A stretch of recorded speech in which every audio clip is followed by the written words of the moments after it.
Welcome back दोस्तों। Discuss करते हैं इम्पोर्टेंट करंट अफेयर्स क्वेश्चन और उनसे जुड़े फैक्ट्स को। नमस्कार, मैं हूं Abhay Singh, current affairs for exam से। भारत में इनमें से कौन जापान की शिंकानसेन तकनीक का इस्तेमाल करता है? आपके ऑप्शन है friend, Vande Bharat, MAHSR, DFCCIL या नमो रेल। इसका सही जवाब है दोस्तों MAHSR। दोस्तों, भारत का पहला बुलेट ट्रेन प्रोजेक्ट 508 किलोमीटर लंबा है और यह MAHSR अर्थात Mumbai Ahmedabad high speed rail corridor के नाम से जाना जाता है। इसे साल 2017 में लॉन्च किया गया था। जापान इस प्रोजेक्ट की टोटल कॉस्ट, जो कि बताई जाती है 17 बिलियन US डॉलर की है, उसका 81% हिस्सा लोन पर दे रहा है और लोन का इंटरेस्ट बहुत ही कम है, 0.1%। और यह जापान के JICA सॉफ्ट लोन के माध्यम से दिया जा रहा है। यह लोन 50 साल के लिए है। यह कॉरिडोर जापानी Shinkansen high speed railway technology का इस्तेमाल करता है और इसमें advanced E10 Shinkansen rolling stock का इंट्रोड्यूस किया गया है। चलिए अगले प्रश्न पर आते हैं। भारत की पहली private point in space approach प्रक्रिया को किस हेलीपोर्ट के लिए मंजूरी दी गई है?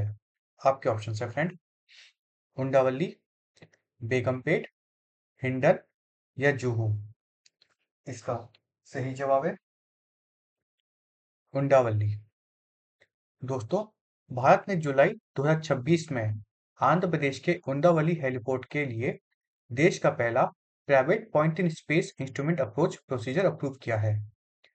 इस private point in space procedure के लिए एयरपोर्ट अथॉरिटी ऑफ इंडिया ने इसको डिजाइन किया है और इसे DGCA से फाइन रेगुलेटरी अप्रूवल मिल गया है। यह टेक्नोलॉजी बिना किसी conventional ground based instrument landing system के प्रिसाइज सैटेलाइट नेविगेशन और GNSS का यूज करके पुअर विजिबिलिटी और खराब मौसम में सेफ हेलीकॉप्टर ऑपरेशन को अनेबल करती है। चलिए अगले प्रश्न पर आते हैं। भारत में किस राज्य ने सबसे पहले कमर्शियल तौर पर माचा चाय का उत्पादन किया है? आपके ऑप्शन हैं फ्रेंड, केरल, सिक्किम, आसाम या त्रिपुरा। इसका सही जवाब है दोस्तों आसाम। दोस्तों, हाल ही में आसाम ने जुलाई 2026 को तिनसुकिया डिस्ट्रिक्ट के छोटा तिनगारिया टी स्टेट से अपनी पहली कमर्शियल बैच ऑक्शन कर दी है। भारत की पहली कमर्शियल माचा प्रोड्यूसिंग स्टेट बन गया है। कौन? आसाम। माचा मुख्य रूप से जापान से ओरिजिनेट हुआ है, जिसे शैडो ग्रोन टी लीव्स को स्ट्रीम, ड्राई और ग्राइंड करके फाइन पाउडर के रूप में तैयार किया जाता है। चलिए अगले प्रश्न पर आते हैं। इनमें से किसने NPCI के साथ UPI लागू करने का समझौता किया है? आपके ऑप्शन हैं friend, Maldives, Mauritius bank, Fiji bank या सेशल बैंक। इसका सही जवाब है दोस्तों सेशल्स बैंक। दोस्तों, भारत और सेशल ने प्राइम मिनिस्टर श्री नरेंद्र मोदी की जून 2026 विजिट के दौरान एक MOU साइन किया है, जिसके तहत सेशल्स साल 2026 के एंड तक UPI को ऑफिशियली इंप्लीमेंट करेगा। यह एग्रीमेंट NPCI अर्थात national payment corporation of India और सेंट्रल बैंक ऑफ सेशल्स के बीच हुआ है। UPI को भारत में साल 2016 में लॉन्च किया गया था। सेशल्स से पहले दोस्तों, भारत ने सिंगापुर, UAE, फ्रांस, मॉरिशस और श्रीलंका के साथ ऐसी पार्टनरशिप्स की हैं। चलिए अगले प्रश्न पर आते हैं। इनमें से कौन सी जगह लेक लॉच ज्वालामुखी कॉरिडोर की लोकेशन है? आपके ऑप्शन है फ्रेंड, जर्मनी, फ्रांस, आइसलैंड या इटली। इसका सही जवाब है दोस्तों जर्मनी।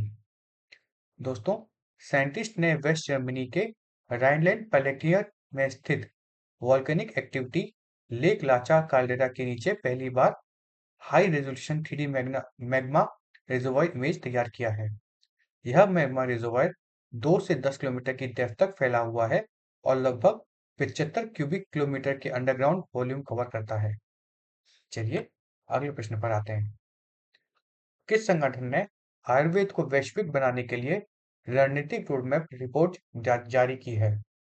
आपके ऑप्शन है friend, ICMR, NITI Aayog, CSIR या एम्स। इसका सही जवाब है दोस्तों, नीति आयोग। दोस्तों, नीति आयोग ने पीडब्ल्यूसी के साथ मिलकर हाल ही में जुलाई 2026 को आयुर्वेद ग्लोबल रोडमैप रिलीज किया है, जो साल 2047 तक एक फेस्ड इम्प्लीमेंटेशन रोडमैप प्रदान करता है। इस स्ट्रेटेजी का मुख्य मकसद आयुर्वेद को ब्रॉडर आयुष फ्रेमवर्क के तहत एक evidence based health care system के रूप में ग्लोबल रिकॉग्निशन दिलाना है। रिपोर्ट में आयुर्वेदिक मेडिसिन को वैलिडेट करने के लिए मल्टीनेशनल क्लिनिकल ट्रायल्स करने और ट्रेडिशनल नॉलेज डिजिटल लाइब्रेरी को मॉडर्नाइज करने की बात कही गई है। चलिए अगले प्रश्न पर आते हैं। ओडिशा का डीप सी फिशिंग मिशन कितने वर्षों तक चलेगा? आपके ऑप्शन है फ्रेंड, 5 साल, 10 साल, 15 साल या 20 साल। इसका सही जवाब है दोस्तों, 10 साल। दोस्तों, ओडिशा कैबिनेट ने हाल ही में जुलाई 2026 में डीप सी फिशिंग मिशन को अप्रूवल दिया है, जो साल 2026 से लेकर 2036 तक पूरे 10 साल के लिए ऑपरेट किया जाएगा। इस फ्लैगशिप मिशन के तहत टोटल 2,300 करोड़ का लगभग इन्वेस्टमेंट किया गया है। इस मिशन का टारगेट 2 लाख मैट्रिक टन का additional annual marine fish production हासिल करना है और साल 2036 तक 5,000 करोड़ का सालाना मैराइन एक्सपोर्ट का लक्ष्य पूरा करना है। चलिए अगले प्रश्न पर आते हैं। इनमें से कौन सा प्रोपेलेंट इसरो के सेमी क्रायोजेनिक इंजन को शक्ति देता है? आपके ऑप्शन है फ्रेंड, LOX hydrogen, nitrogen hydrogen, LOX kerosene या मीथेन ऑक्सीजन। इसका सही जवाब है दोस्तों, एलओएक्स केरोसिन। दोस्तों, इसरो ने हाल हाल ही में जून 2026 में इसरो प्रोपल्शन कॉम्प्लेक्स महेंद्रगिरी में अपने 8th semi cryogenic power head hot test के दौरान 175 टन का थ्रस्ट सक्सेसफुली जनरेट किया है। चलिए अगले प्रश्न पर आते हैं। वन महोत्सव हर साल किस समय मनाया जाता है? आपके ऑप्शन है फ्रेंड, 1 से 7 जून, 1 से 7 जुलाई, 1 से 7 अगस्त या 1 से 7 सितंबर। इसका सही जवाब है दोस्तों, 1 से 7 जुलाई। दोस्तों, देश भर में ट्री प्लांटेशन और एनवायरमेंटल कंजर्वेशन को बढ़ावा देने के लिए हर साल 1 जुलाई से 7 जुलाई तक वन महोत्सव मनाया जाता है। इस हिस्टोरिकल फेस्टिवल को पहली बार साल 1950 में उस समय के यूनियन एग्रीकल्चर मिनिस्टर के एम मुंशी द्वारा ऑफिशियली लॉन्च किया गया था। चलिए अगले प्रश्न पर आते हैं। ई सारस इनमें से किस प्रमुख कार्यक्रम के अंतर्गत आधिकारिक ऑनलाइन मार्केट प्लेस है? आपके ऑप्शन है फ्रेंड, पीएमजीएसवाई, पीएमएवाई, मनरेगा या फिर डीएवाई एनआरएलएम। तो इसका सही जवाब है दोस्तों, डीएवाई एनआरएलएम। दोस्तों, ई सारस एक ऑफिशियल डिजिटल पोर्टल है जिसे मिनिस्ट्री ऑफ रूरल डेवलपमेंट के तहत 28 अक्टूबर 2022 को वुमेन सेल्फ हेल्प ग्रुप के लिए प्रोजेक्ट को प्रमोट करने के लिए लॉन्च किया गया था। इस प्लेटफॉर्म को डिजिटल इंडिया कॉर्पोरेशन ने डेवलप किया है, जो डीएवाई एनआरएलएम के तहत काम करने वाली 8.62 करोड़ से अधिक women self help groups member को डिजिटल स्टोरफ्रंट प्रदान करता है। इस पोर्टल को ओएनडीसी और उमंग ऐप के साथ इंटीग्रेट किया गया है ताकि रूरल आर्टिसन के हैंडीक्राफ्ट और टेक्सटाइल देश के 20 करोड़ से अधिक पोटेंशियल ऑनलाइन बायर्स तक पहुंच सकें।